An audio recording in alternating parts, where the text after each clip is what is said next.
on Monday and, of course, next week when they get to the portion of the bill that one Republican assemblyman, referred to as the big ugly, that has to include that $5 billion worth of cuts and revenue raisers. That is a lot of money. Let's go back to that for a minute. Somebody calling it the big ugly. There's a lot of money that still needs to be closed up in a very short time and a very little amount of the budget to do it in.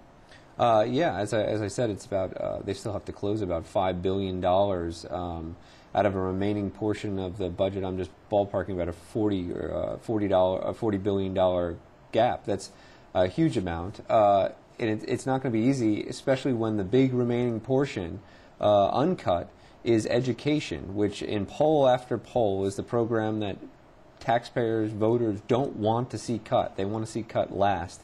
And that's where we're going. That's where all the money is. They're going to cut a chunk out of education. The question is, how much do they give back from the governor's proposal? And if they give something back, where are they going to make it up?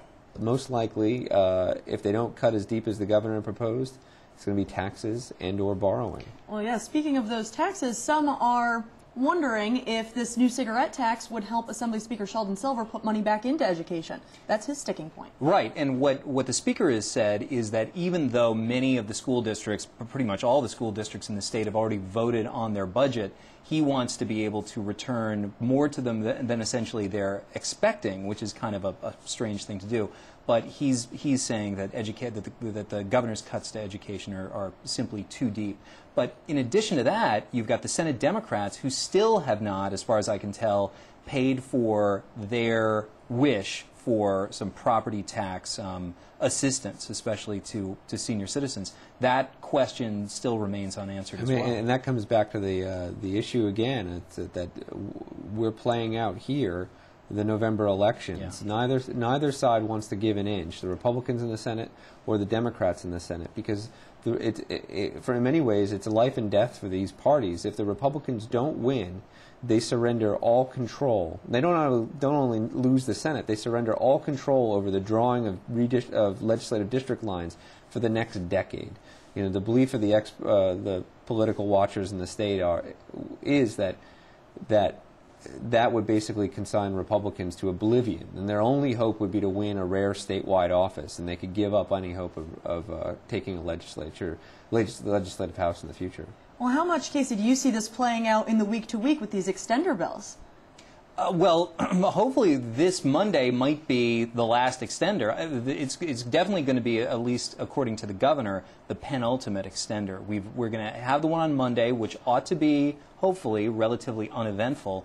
And then, of course, we get to, once again, the big ugly. And if that doesn't happen over the course of the week, the governor has said, I'm going to shove it all into the extender that will come due on Monday, June 28th. And that's going to be it. That's going to be the mother of all extenders, kids, and we're going to get it all done. So hopefully by July we won't be talking about extenders anymore. Then again, the governor could say, well, okay, they're doing their best. They're very, very close, so maybe just one more extender. But if the governor seems willing to put things like the cigarette taxes into the extender, he clearly is going to continue using it as the big stick. What was interesting today is this morning, Andrew Cuomo, in an interview with Brendan's colleague Fred Dicker on the radio, expressed great support for what the governor was doing in using the extenders as a way to essentially force-feed these cuts and upcoming revenue raisers down the, well, although Cuomo didn't say revenue raisers, but the cuts he approved. And Cuomo actually took it one step further and said that he would like to see a property tax cap, which is something that he's been pushing, that the governor's been pushing in one of these extenders as well. I don't think you're going to see that. That would be a real game changer. Yeah, definitely taking it to the next step. What were you thinking when you heard Andrew Cuomo on the radio this morning? I mean, I thought it was interesting. I thought that it was it would kind of be a throw down the gauntlet element. I think what the Cuomo's point was that that putting this stuff out there in these must-pass extenders really makes these legislators show their true colors. They say they're for controlling property taxes, but then when the cap comes up, they vote no. So he says if we can actually see the vote on the floor, we can see where they stand. And he argued that we had seen that in these previous votes. So I think it's interesting that he's inserting himself in it. I think he's trying to throw a little boost behind Patterson. maybe he feels that that it was the same tactics was successful on borrowing.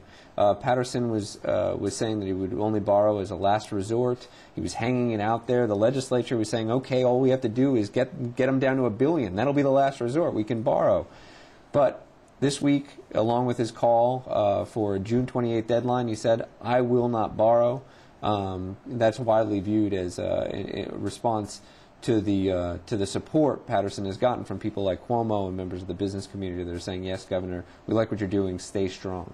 Well, speaking of the legislature, you brought them up for a minute. They certainly aren't sitting idly by. They're passing a flurry of bills right now. We've seen a lot of activity in the chamber. Casey, talk a little bit about what we've been seeing over the past week. We've seen a lot of kind of the classic last-minute stuff you see in every session.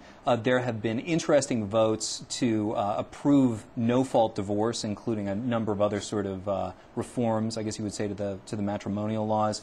We saw a very interesting debate on, of all things, mixed martial arts, which goes by, of course, the biggest promoter is Ultimate Fighting, and that was a debate that really kind of shattered a number of the the political lines. You had upstate Republicans arguing with each other over whether or not it was a brutal sport or a needed revenue raiser and a boost to many upstate urban communities.